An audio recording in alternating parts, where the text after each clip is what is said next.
Shifting focus for now, on Monday, the Pakistan Finance Minister unveiled the economic survey for 2024 to 25 ahead of the budget on Tuesday. Although it appears to be showing indications of recovery on paper, a comparison with the previous year's report indicates a more nuanced and less optimistic picture. According to the economic survey last year, which was published by the previous administration, the economy was in a precarious position. GDP growth was just 0.29%. Inflation, over 29%. The country was confronted with dire problems like low foreign reserves, a large current account deficit. And despite these challenges, the agricultural sector had done rather well, expanding by more than 6% on the back of record wheat and cotton crops. On the other hand, the industrial and service sectors had underperformed due to political instability and inconsistent policies.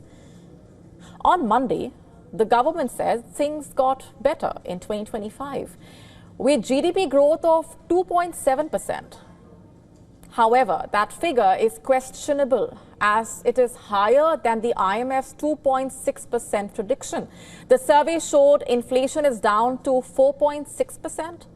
and a smaller fiscal deficit of 2.6% of the GDP. But the real situation is very different.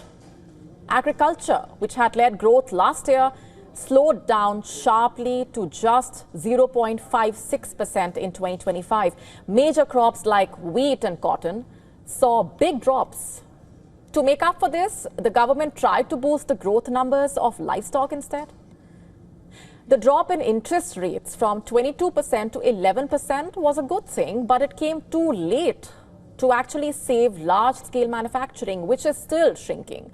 The services sector, especially retail and wholesale trade, grew very slowly at 0.14%, even though it is the biggest part of the economy.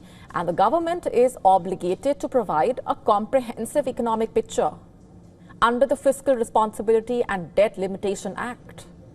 However, in the 2025 survey, numerous problems are either not addressed or are being hidden.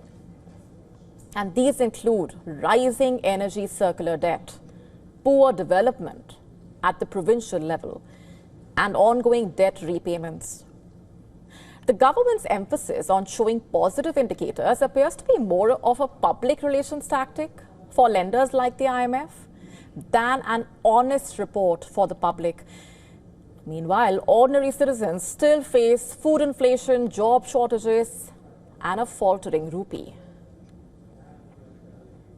To stay up to speed with the latest news, download the WION app and subscribe to our YouTube channel.